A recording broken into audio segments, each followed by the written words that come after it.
నుండి భూమిని విడిపించండి. చిత్తూరు జిల్లా కుప్పం నియోజకవర్గంలోని విజలాపురం రెవెన్యూ గ్రామంలో భూ వివాదం మరోసారి తెరపైకి వచ్చింది.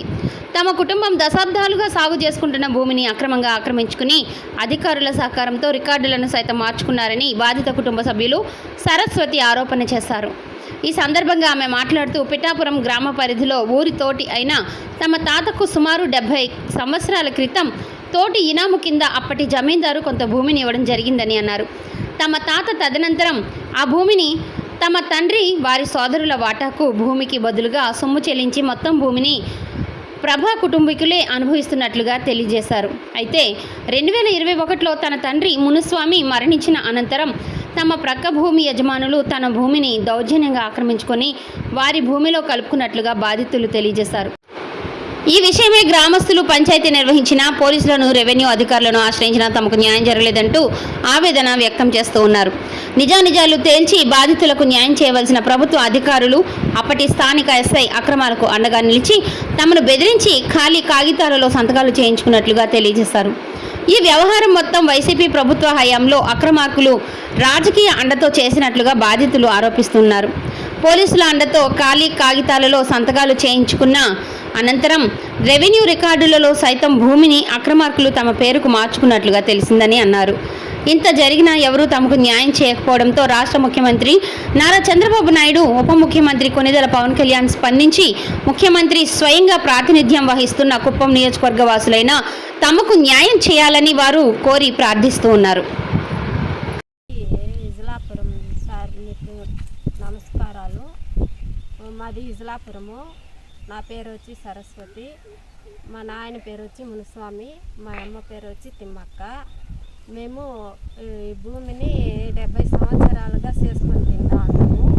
అంతకుముందు మా తాత వాళ్ళదే ఈ చేను, మా పిన్నయ్య పెద్దయ్య వాళ్ళ ఇది ముగ్గురు పంచుకునే, వాళ్ళ అందములు ముగ్గురు పంచుకునే కయ్యలేదని మంచి డబ్బులు ఇచ్చి పెట్టుకోండి చెప్పిరి మా పిన్నయ్య మా పెద్దయ్య. మా నాయన మేము 6 మంది బిడ్డలు ఉండేదానికి ఆ బుట్టలో భోజనానికి కొంచెం కష్టము, అందుకనేసి వాళ్ళకి డబ్బులు ఇచ్చి మా నాయన తీసుకున్నాడు భూమిని. ఇంకా పట్టా గిట్ట అంతా ఏమి చేసి లేదు. మా పెద్దనాయన అప్పట్లో అవంతా ఏమి లేదు. 70 సంవత్సరాల నుంచి మేమే స్వాధీనంలోనే ఉంటున్నాము. ఇప్పుడు మా నాయన చచ్చిపోయి 5 ఏళ్ళు అవుతా ఉంది. ఇక 5 ఏళ్ళలో వచ్చి ఇప్పుడు పక్క భూమి వాళ్ళు వచ్చి మా నాయన చచ్చి 4 ఏళ్ళ వరకు వాళ్ళు పక్క రాలేదు. ఆ 4 ఏళ్ళు అయ్యి 5వ సంవత్సరంలో పడినాక వాళ్ళు వచ్చి మాది భూమి అని చెప్పి వాళ్ళు మా భూమిని దున్నేసిండ్రి. మేము పక్క భూమి వాళ్ళు రెడ్లు సోమశేఖరు, చంద్రశేఖర్ వాళ్ళు వచ్చి మాది భూమి అని చెప్పి మా భూమిని వాళ్ళు దున్నేసిరి.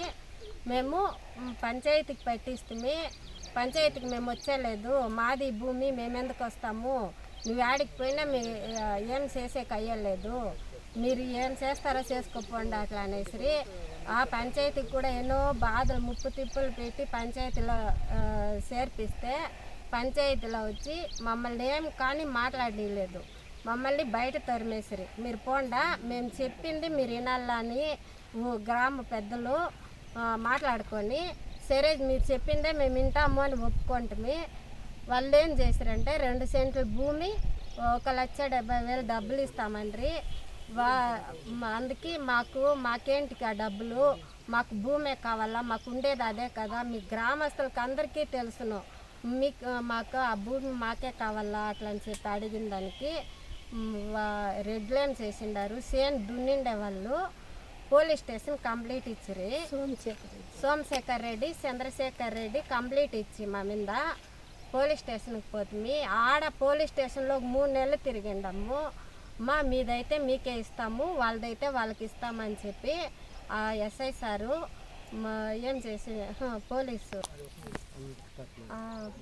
ఆ భూమి అన్న పోలీసు ఎస్ఐ సార్ వచ్చి మమ్మల్ని బెదిరించి మా దగ్గర సంతకాలు తీసుకొనేసి మా గ్రామస్తుల్లో మా గ్రామంలో పెద్దలు కూడా మాకు న్యాయం చేయలేదు, స్టేషన్లోనూ మాకు న్యాయం జరగలేదు.